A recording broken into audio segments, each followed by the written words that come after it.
네, 이어서 지역 곳곳의 소식을 확인하는 네트워크 연결 순서입니다. 먼저 순천방송국 연결하겠습니다. 자, 황윤진 앵커, 오늘은 선박사고와 관련된 내용을 준비하셨다고요? 최근 여수 앞바다에서 선박 충돌 사고가 잇따라 발생하고 있는데요. 대부분 앞을 제대로 보지 않고 운항하다 발생한 사고였습니다. 선박에는 제동 장치가 없는 데다 도로와 달리 차선이 없기 때문에 전방을 제대로 살피지 않으면 큰 사고로 이어질 수 있습니다. 보도에 손준수 기자입니다. 작은 섬들과 암초가 밀집한 여수 앞바다. 전복된 선박이 바닥을 드러낸 채 구조를 기다리고 있습니다. 입출항 과정에서 선박끼리 부딪혔습니다. 선박 진행 방향을 제대로 보지 않고 운항하다 충돌한 겁니다.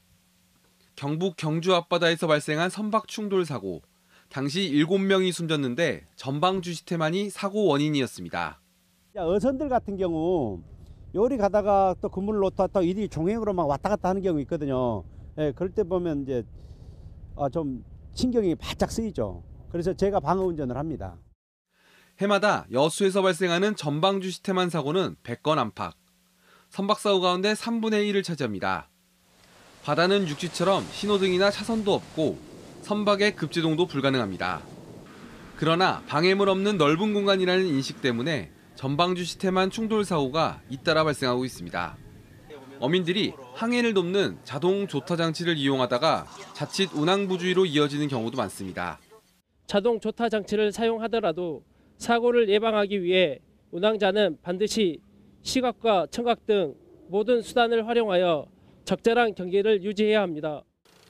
해경은 어민들이 자동 조타 장치를 사용하는 경우 조타실을 비우지 말고 주변을 잘 살피며 운항할 것을 강조했습니다.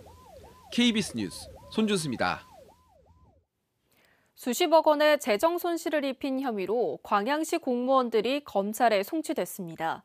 전남경찰청 반부패 경제범죄수사 2대는 지난 2017년부터 광양시 본강지구 생활용수 공급사업 과정에서 준공 승인을 미리 내주고 대금을 지급해 24억 원 상당의 재정 손실을 입힌 혐의 등으로 광양시 공무원 3명을 검찰에 송치했습니다. 경찰 조사 결과 이들은 공사를 마친 것처럼 서류를 꾸며 준공 승인을 했고 이후 업체가 부도 처리돼 미공사분을 돌려받지 못한 것으로 드러났습니다. 지난해 광양에서 발생한 수산화 리튬 유출 사고와 관련해 해당 공장의 전 대표가 벌금형을 받았습니다. 광주지법 순천지원은 지난해 3월 6일과 9일 화학물질인 수산화 리튬 유출 사고가 발생해 현장 안전관리와 감독을 소홀한 혐의로 기소된 포스코 필바라 리튬솔루션 전 대표이사 A씨에게 벌금 700만 원의 약식 명령을 내렸습니다.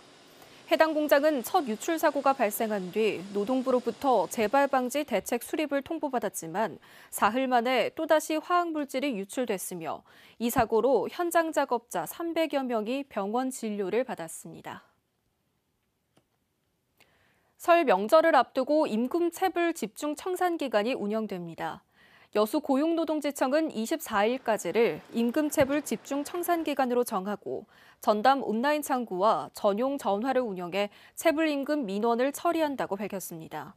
고액 집단체불 사업장에는 기관장이 직접 현장 방문해 지도하고 불법 공사 하도급 관련 임금체불에 대해서는 연대 책임을 조사할 계획입니다. 또 기업 도산 등으로 임금을 받지 못한 경우 국가가 사업주를 대신해 일정 범위의 체불 임금을 주는 대지급금이 신속하게 지급되도록 지원하기로 했습니다. 지금까지 순천에서 전해드렸습니다.